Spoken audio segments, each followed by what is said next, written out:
Good morning, boys and girls. Welcome in virtual class of agriculture. We are going to start chapter 6, crop production, फसलोत्पादन. इस पाठ का अंकभार 6 है, जिसमें एक बड़ा प्रश्न 4 नंबर का और एक छोटा प्रश्न 2 नंबर का पूछा जाता है. कुल अंकभार के 6 हैं और कुल प्रश्न इसमें 2 पूछे जाएंगे. और इसका अ भाग है, वो है धान्य उत्पादन वाली फसलें. मैंने बताया आपको कि इसमें 6 फसलें पढ़नी है और पहली फसल हम शुरू कर रहे हैं जिसका नाम है चावल, धान या पेडी, राइस.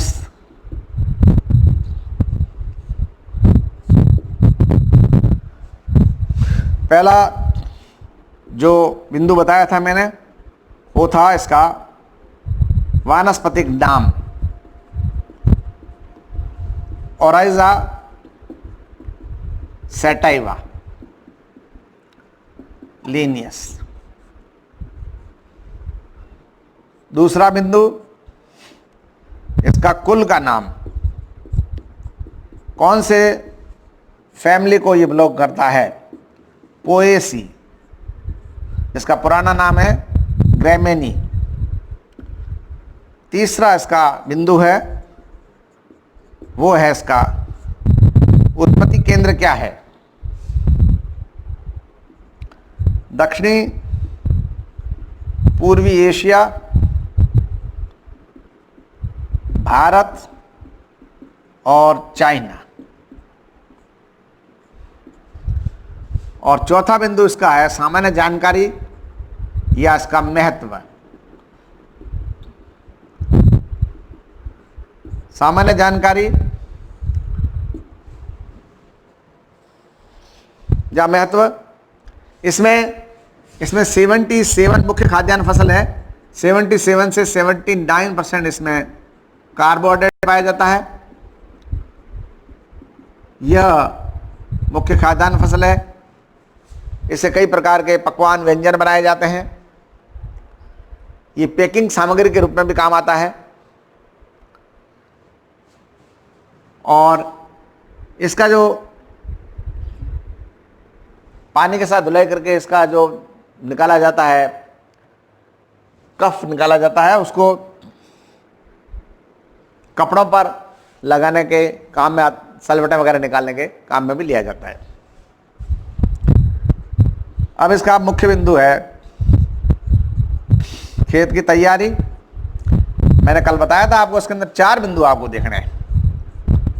कौन से बिंदु? एक तो मिट्टी के बारे में आपको बात करनी है, एक पीएच के बारे में बात करनी है, एक ताप के बारे में बात करनी है और एक वार्षिक औसत वर्षा के बारे में बात करनी है.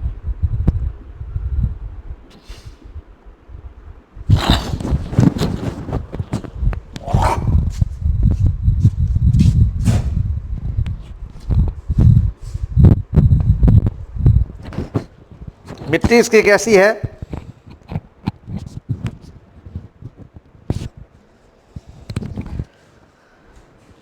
काली मिट्टी, दोमट, मटियार मिट्टी, भुरभुरी. इसको कैसे बनाएंगे वो अपन बाद में अभी बात करते हैं.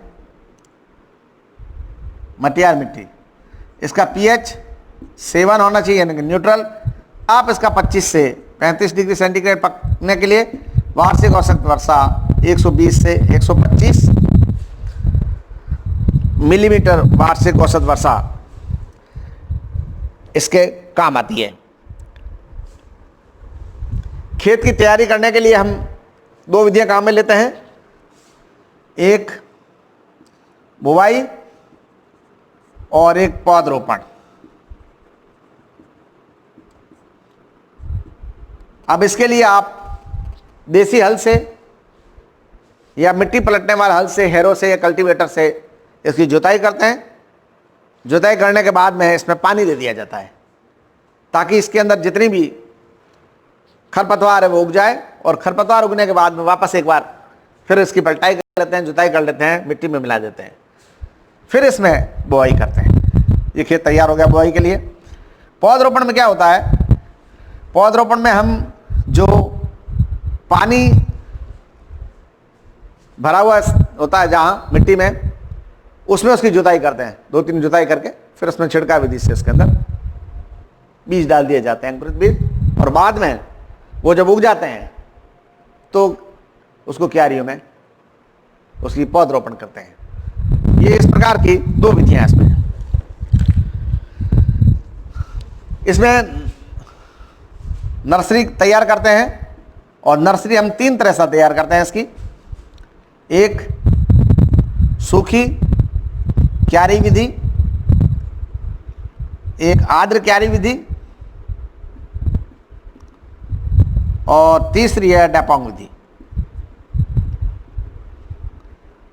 ये सीधी बुआई के लिए नहीं है, पौधरोपण के लिए, जिसमें हम क्यारी बनाते हैं। तो पहली है वो है गीली क्यारी विधि या सूखी क्यारी विधि। मैंने क्या लिखा है, सूखी क्यारी विधि लिखी है मैंने। तो पहले अपन वो कर लेते हैं, इसमें 2-3 जुताइयां कर देते हैं, मिट्टी को भुरभुरा बना देते हैं। 2-3 जुताइयां करके मिट्टी को भुरभुरा बना देते हैं, और फिर बीजों को हमने 24 घंटे पानी में भिगो कर रखेंगे, और 24 घंटे पानी में भिगो रखने के बाद में फिर उसको बिछा देंगे, और उसके ऊपर जूट का बोरा वगैरह बिछा देंगे ताकि गर्मी पाकर वो बीज जो है वो उग जाएं। और फिर अंकुरित बीजों को हम उस लेह युक्त मिट्टी में छिड़क देंगे। लेह युक्त मिट्टी जो भुरभुरी हुई थी उसमें इसको छिड़क देंगे, अंकुरित बीज।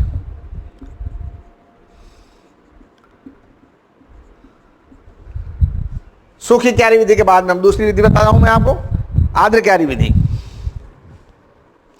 इसमें आपको यह भी ध्यान में रखना है कि बीज की मात्रा प्रति क्यारी कितनी लेनी है, वो मैं बीज मैं बताऊंगा। वैसे यहां आपको बताते हैं, बीज की मात्रा 750 से 1 kg प्रति क्यारी। ये अलग से आएगा वैसे। दूसरी विधि है वो है आर्द्र क्यारी विधि। आर्द्र क्यारी विधि में क्या होगा, इसमें खेत में हम पानी भर देंगे, और खेत में पानी भरने के बाद में लेयुक्त मृदा में हम एक निश्चित आकार की 8 × 1.25 की 50 क्यारियां डिजाइन करेंगे। एक क्यारी की साइज मैंने लिखी है 8 × 1.25 मीटर। ऐसी हम 50 क्यारियां बनाएंगे, और 10 वर्ग मीटर में हम 100 gram urea,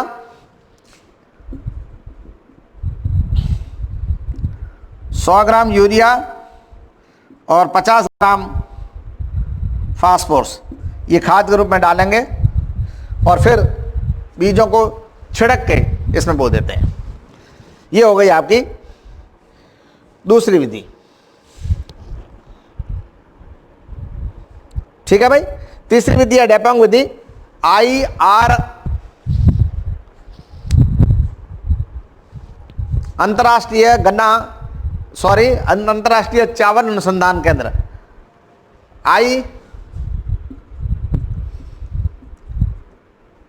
Indian agriculture research institute नहीं है ये। डेपोंग विधि जो है वो है आपकी IRRI,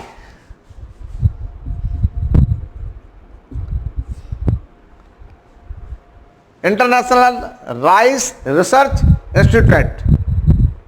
यह मनीला फिलीपींस में सबसे पहले विकसित की गई थी, और 1 हेक्टेयर के लिए इसमें 25 से 30 वर्ग मीटर क्षेत्र में पौधरोपण किया जाता है। और इसके लिए अंकुरित बीजों को काम में लेते हैं। 1.5 सेंटीमीटर मोटी पॉलीथीन ले लेते हैं। इसके ऊपर आप जूट या नारियल का रेशा है ये डाल देते हैं, और सीमेंटेड फर्श जो होता है इसके ऊपर इसको डाला जाता है। ये एक प्रकार की सूखी, एक इसमें किसी प्रकार का पानी वगैरह काम में नहीं लिया जाता है।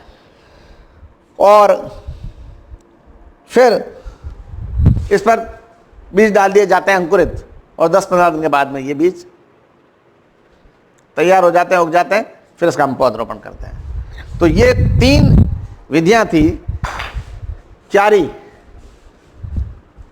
क्यारियां जो है इसमें 3 तरह से बनाई जाती है,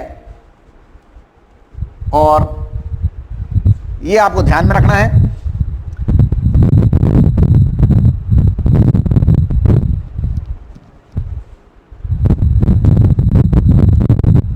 एक तो गीली क्यारी विधि, एक शुष्क क्यारी विधि, और एक डेपोंग विधि, IRRI। अब बुवाई की विधि जो है, चावल की बुवाई हमारे को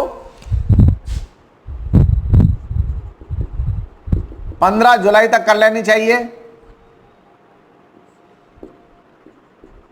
सीधी विधि, सीधी बुवाई, इसमें पौधे से पौधे की दूरी और कतार से कतार की दूरी निर्धारित करके पंक्तियों में हम बोते हैं इसको। कतारों के बीच की दूरी हमारे को 20 सेंटीमीटर रखनी है, और चावल इसके अंदर इस तरह से बोया जाता है। और फिर है दूसरी जो है विधि है, वो है छिटकाव विधि, जो भी आपने पढ़ी थी, जिसमें अंकुरित बीजों को छिड़क दिया जाता है। मुख्य रूप से ये किसमें करते हैं, ये जो गीली विधि है उसमें इसका उपयोग करते हैं। अब जब ये बुआई करने के बाद चावल उग जाता है तो इसकी हम रोपाई करते हैं, और उस रोपाई को हम बोलते हैं पौधरोपण। बिल्कुल नई चीजें आ रही है, लेकिन एक बार आप जब मालूम पड़ जाएगा कि किसमें क्या होता है, कल मैंने बताया था विधियां, मतलब इसके अंदर पाठों में क्या क्या चीजें आएगी, उसमें ये बताया था मैंने। तो एक बार ये आप पढ़ लोगे चावल, क्योंकि इसमें अलग प्रकार से इसकी खेती की जाती है, इसकी विधि कुछ अन्य फसलों से डिफरेंट है, 1-2 फसलें ऐसी है, उसमें थोड़ा सा आपको विशेष ध्यान रखना है। बाकी सामान्यतः एक ही प्रकार की चीजें होती हैं। और रोपाई विधि, इसमें 3 कौन कौन सी, गीली क्यारी विधि जो बताया मैंने आपको, सूखी क्यारी विधि, और डेपोंग विधि। तीनों प्रकार की विधियों में जब हम बीजों को डालते हैं तो बीज जब अंकुरित होता है तो इसको हम लेकर के अलग किसी दूसरे पौधे जगह पे हम पौधरोपण करते हैं। अब आप दूसरा बिंदु है, पहला बिंदु नहीं था ये, अब आपका अगला बिंदु है जो खेत की तैयारी के बाद का है, वो है बीज एवं बीजोपचार। मैंने जो कल बताया था वो ही उसी पैटर्न पे मैं चलूंगा। बीज व बीजोपचार, कितना बीज लेना है और उसका किस प्रकार से बीज उपचार करना है। आपको 75 से 80 या 80 से 100 ग्राम या 75 से 100 ग्राम बीज काम में लेना है प्रति हेक्टर। और रोपाई के लिए 40 से 50 ग्राम रोपाई करना है आपको, 40 से 50 ग्राम बीज। ये बीज ये कितना है प्रति हेक्टर, मैंने बताया था आपको अभी थोड़ी देर पहले, वहां मैंने लिखा था, मैंने कहा जिस वक्त बीज पढ़ाऊंगा उस वक्त आपको आपसे बात करूंगा। तो सबसे पहले आप क्या करेंगे, बीजों को ले लेंगे और उसको 2% नमक के घोल में NaCl इसको रखेंगे, 2% नमक के घोल में इसको रखेंगे। और उसके बाद में ये जो हल्के बीज होंगे उसको हिलाओ आप, हल्के बीज होंगे वो तैर कर ऊपर आ जाएंगे, उसको अलग कर दो। और जो दूसरे बीज जो जमीन पे पैंदे की ओर जाएंगे वो बीज वजनी बीज हैं जो काम के हैं, जिसको आपको बोना है। ठीक है, फिर इनको किसी प्रकार के पैथोजन से मुक्त करने के लिए आपको क्या करना है, स्ट्रेप्टोमाइजन या बेंडोजोन पैथोजन मुक्त करने के लिए, यानी कवक जीवाणु यदि किसी प्रकार से इसके अंदर है, इन्फेस्टेड रूप में यदि है, तो हम बीजों का उपचार करेंगे, रोगाणु मुक्त, रोग मुक्त बीजों को हम काम में लेंगे। ठीक है, और फिर इनको भिगोकर बाद में सोडियम हाइपोक्लोराइड के घोल में भिगोकर और बाद में उसको सुखाकर काम में लेते हैं। अगला बिंदु जो है वो है खाद और उर्वरक का। किस प्रकार से खाद और उर्वरक काम में ली जाती है? ओके, आपको 80 से 120 NPK 3 प्रकार की है।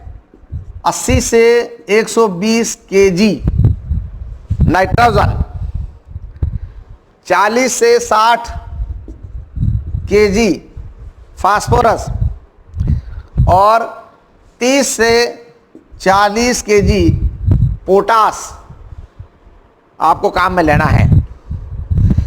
धान की रोपाई के 1 सप्ताह बाद आप इसमें 50 किलो नील हरित शैवाल भी काम में लेते हैं। ये नाइट्रोजन यौगिकीकरण का कार्य करते हैं। ये भी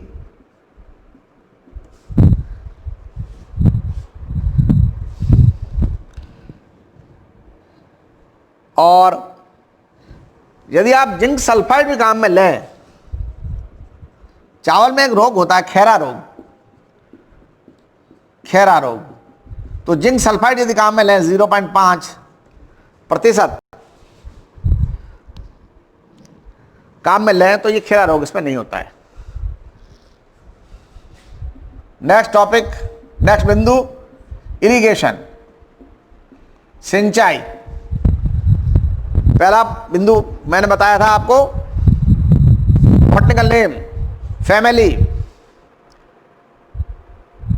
then origin, centre of origin, importance, खेत की तैयारी, बीज और बीज उपचार, खाद और उर्वरक।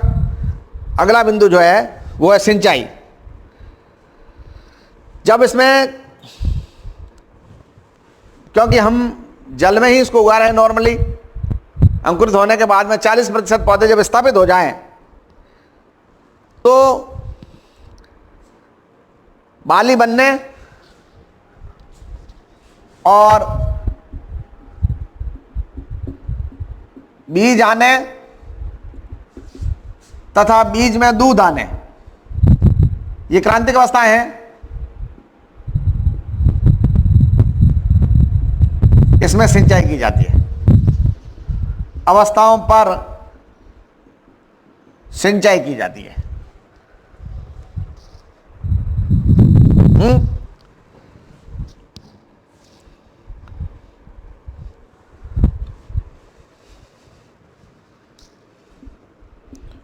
उर्वरक, सॉरी, उन्नतशील किस्में। अगला बिंदु, उन्नतशील किस्में।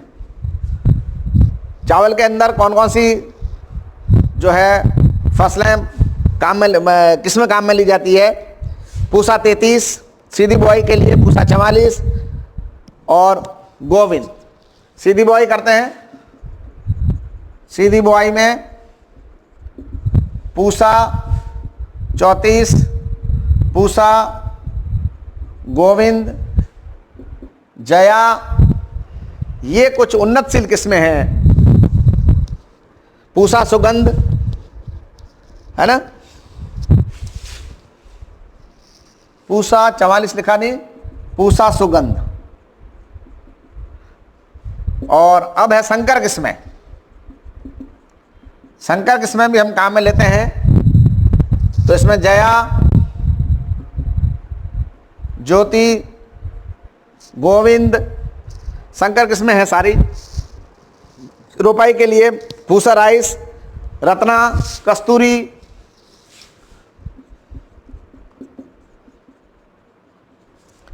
ये संकर किस्में।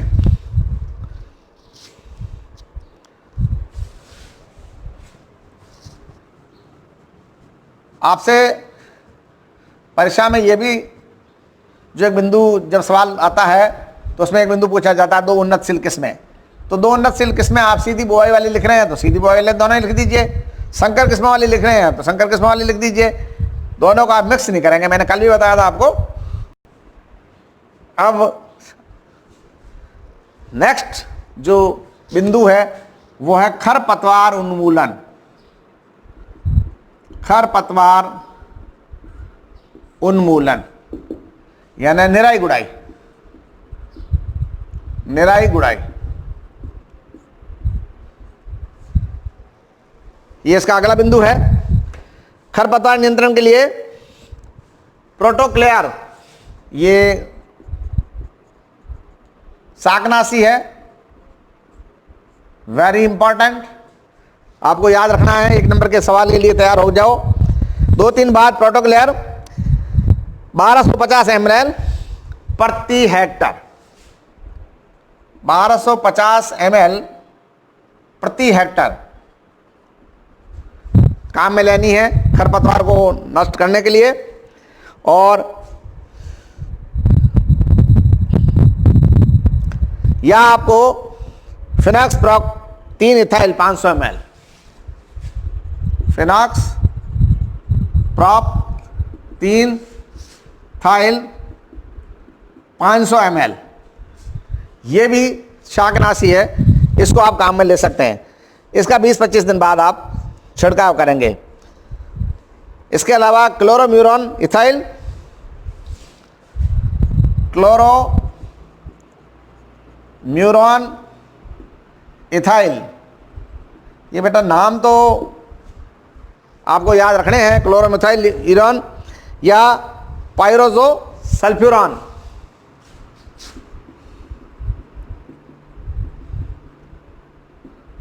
सल्फ्यूरॉन ये शाकनाशी भी आपको काम में लेनी है। ये खरपतवार का उन्मूलन हो गया। और वैसे जो छोटी मोटी खरपतवार आपको दिखाई दे रही है या पौधे से पौधे की दूरी में कोई बीच में कोई पौधा और कोई उगाया है, भले ही यही पौधा हो चावल का, तो उसको भी आपको हटाना है। और वैसे दूसरी कोई प्रकार की आपको कोई दिख रही है अवांछित फसल, तो उसको हटाना है। अब है पौध संरक्षण यानी कि व्याधियां। कौन कौन सी इसमें व्याधियां पाई जाती है, पौधों में किस प्रकार से, चावल के पौधे में किस प्रकार का रोग उत्पन्न होता है, इसका आपको ध्यान रखना है। तो सबसे पहले अपन कीट व्याधि को देखें। कीट व्याधियां, तो सबसे पहले तना छेदक रोग। तना छेदक रोग, यह रोग फुदका रोग भी कहलाता है। एक और है तना छेदक रोग, फुदका रोग साथ में ले लेते हैं। तना छेदक रोग और फुदका रोग, इसके अंतर्गत कीट तने के कोमल भागों को खाता है, कुतरता है, छेद बना के उसके अंदर घुसता है और उसको खोखला बनाता है, कमजोर करता है। और फुदका रोग में क्या होता है, ये इसमें तो कीट है वयस्क और इसमें कीट का लार्वा, अलग अलग हैं दोनों ही। इसमें कीट का लार्वा जो है यह फसल को नुकसान पहुंचाता है। इसकी रोकथाम के लिए कार्बो, मैंने कहा था आपको, एक तो लक्षण, जब भी आपको रोग लिखना है तो उस रोग का नाम लिखोगे और ये बताओगे कि ये रोग किससे द्वारा फैलता है। फिर इसके लक्षण लिखोगे, जैसे मैंने कहा तना कमजोर कर देता है, काट देता है, कुतर देता है, अंदर चला जाता है। ये रोग, लक्षण और फिर उपचार। नियंत्रण कैसे करोगे आप इस कीट का नियंत्रण करने के लिए? आपको क्या करना है, मैंने बोला कार्बोफ्यूरन 3% दवा, कार्बोफ्यूरन फ्यूरॉन 3% दवा 20 kg जो आपने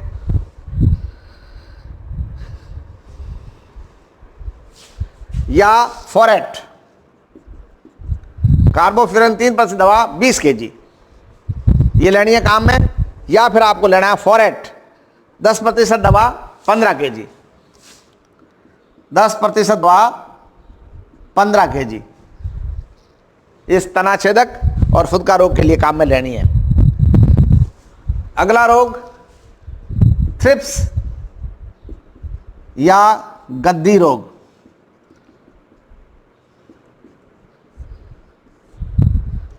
ये तनाछेदक रोग 1 कर रहे हो, उसको फुदका रोग 2 कर रहे हो, तो ये 3 हो जाएगा, थ्रिप्स या गद्दी रोग। थ्रिप्स या गद्दी रोग क्या है? ये रुपए के 1 माह बाद दिखेगा आपको। ये भी इसके जो है आइमेगो जो निम्फ है कीट का, उसके द्वारा फैलता है और इसके अंदर छोटे छोटे पौधे के ऊपर थोड़े थोड़े निशान हो जाते हैं और पौधा कमजोर हो जाता है। इसकी रोकथाम के लिए क्या करेंगे आप? एंडोसल्फान 30 cc 500 ml, एंडोसल्फान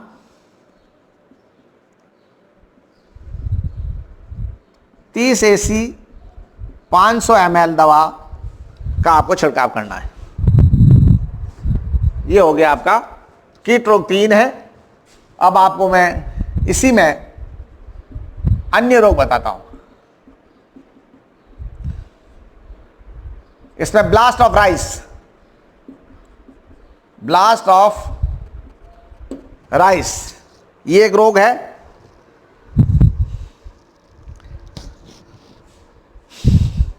कवक जनित रोग है।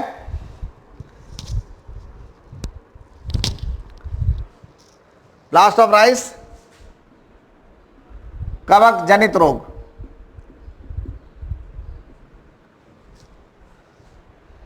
इस रोग से पौधे का जो पत्तियां हैं इसके ऊपर धब्बे पड़ जाते हैं और शाखाएं इसकी इसमें धारियां पड़ जाती है, और इसके लिए हम मैंक्रोजैब को काम में लेते हैं 500 ml।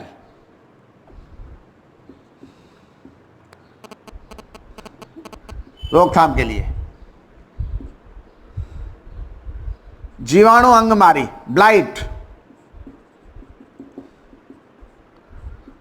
ब्लाइट ऑफ राइस,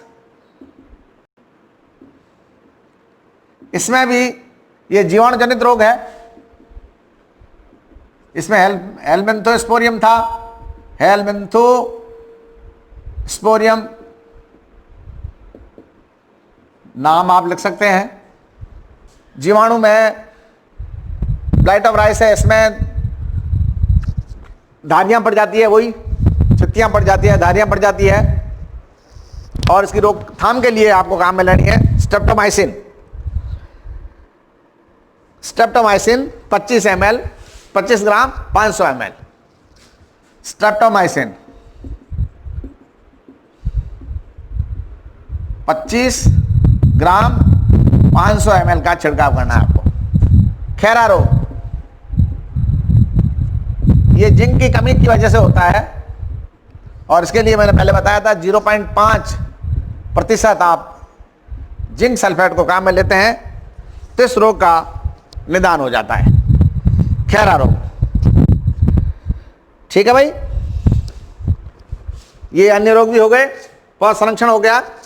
अब है इसकी कटाई मड़ाई। चावल की कटाई करेंगे। अब चावल की फसल में पक जाने के बाद में इसकी कटाई मड़ाई करते हैं, और जब दाना पक जाए, कठोर हो जाए, कड़ा हो जाए, तब धान की कटाई करते हैं, और वो हंसिए से करते हैं और डंडों से इसकी कटाई करते हैं और डेरे बना देते हैं, ठीक है। और इसको आप तब तक सुखाएं जब तक इसमें 14% तक या इससे कम नमी न रह जाए, उसके बाद इसकी मिलिंग की जा सकती है, बोरों में भरा जा सकता है। और अब इसका अंतिम बिंदु है उपज या उत्पादन। उपज, उत्पादन प्रति हेक्टर कितना होता है ना। आपका असिंचित क्षेत्रों में 25 से 30, असिंचित क्षेत्रों में 25 से 30 प्रति हेक्टर, और उन्नतशील किस्मों में, उन्नतशील किस्में जिसमें आपने संकर किस्में ली थी, या आपने वो जो मैंने नाम लिखे थे, पूसा, सुगंध, पूसा, राइस, बासमती, ये 35 से 45, 35 से 45 क्विंटल प्रति हेक्टर। और सिंचित क्षेत्रों में तीनों ही मैंने लिख दी है, सिंचित क्षेत्रों में 40 से 60 क्विंटल प्रति हेक्टर।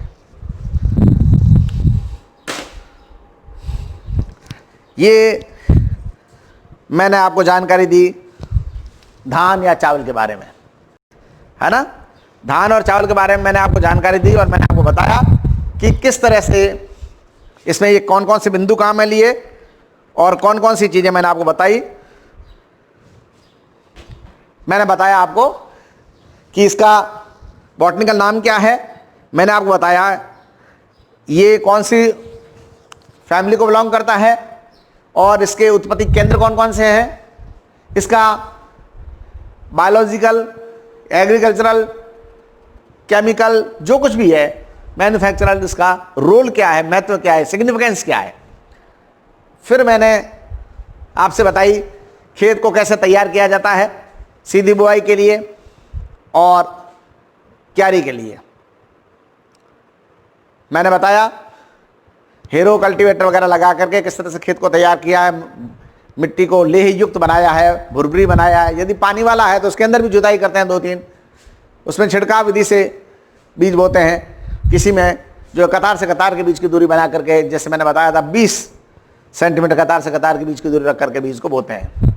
ओके, फिर मैंने जो क्यारी विधि थी नर्सरी वाली, पौधा ये उगता है फिर दूसरी जगह जाके इसको उगाते हैं, नर्सरी विधि, 3 विधियां बताई थी मैंने आपको।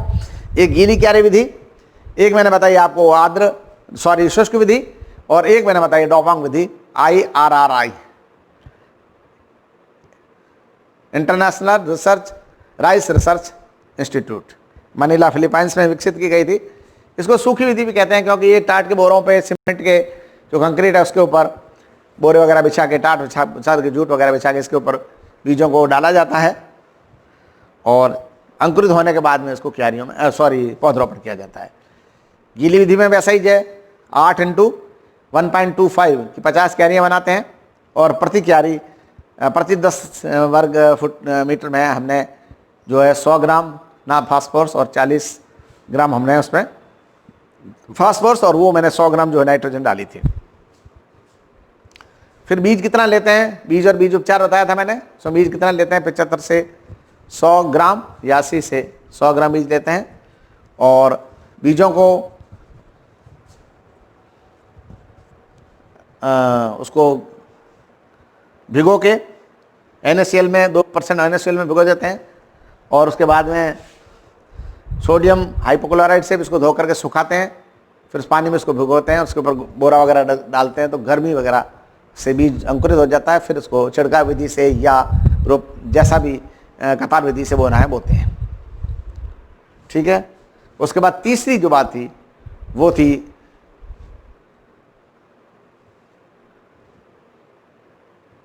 उन्नतशील किस्में। उसमें 2 प्रकार की किस्में मैंने बोली थी, एक मैंने बोली थी जो है संकर किस्में, और एक मैंने बोली थी आपको ये पूसा 44, पूसा 34, है ना, पूसा सुगंध, गोविंद। और जो संकर किस्में थी बोली थी मैंने, कस्तूरी बोली थी, जया बोली थी, गोविंद बोली थी, ये सारी कस्तूरी किस्में हैं। कस्तूरी नहीं, संकर किस्में। कितना आपको खाद और उर्वरक देना है, ये बताया मैंने, NPK बताया था मैंने, 80 से 100 kgN और 40 से 60, 60 से 80 और 40 से 60 पीक, ये मैंने बताया था NPK, ये इसको दिया जाता है। फिर सिंचाई मैंने बताई थी, सिंचाई कैसे की जाती है, और सिंचाई की क्रांतिक अवस्थाएं बताई थी मैंने, बाली आने पर, कल्ले फूटने पर, बाली आने पर, दाने लगने पर और दानों में दूध आने पर, इनको ध्यान में रखते हुए सिंचाई की जाती है। और उसके बाद में मैंने खरपतवार उन्मूलन का बताया था, और इसमें मैंने निराई गुड़ाई में प्रोटोक्लेयर, फिनॉक्स, प्रॉप 3 एथाइल और क्लोरम्यूरन थाइल या पायरो जो सल्फ्यूरन, इसका मैंने प्रयोग करके बताया था। इससे खरपतवार हटानी है। और निराई गुड़ाई के दौरान हमारे ये भी ध्यान देखना है, जैसे पौधे से पौधे के बीच की दूरी आपने 20 रखी है, नहीं सॉरी, कतार से कतार के बीच की दूरी आपने 20 सेंटीमीटर रखी है, तो उसके बीच में यदि कोई और पौधा है, चाहे चावल का ही पौधा है, तो हटा दीजिए, और दूसरा अवांछित पौधा हो तो हटा नहीं जाए।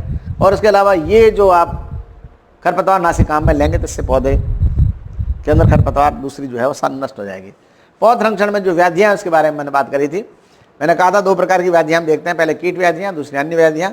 और इसमें हमने कीट व्याधियाँ देखो चाहे अन्य व्याधियाँ देखो, इसमें रोग किस द्वारा फैलता है, रोग क्या है उसके बारे में कहना है। जैसे कीट है तो कीट के लार्वा से फैलता है, कीट के वयस्क से फैलता है, या कीट के निम्फ से फैलता है।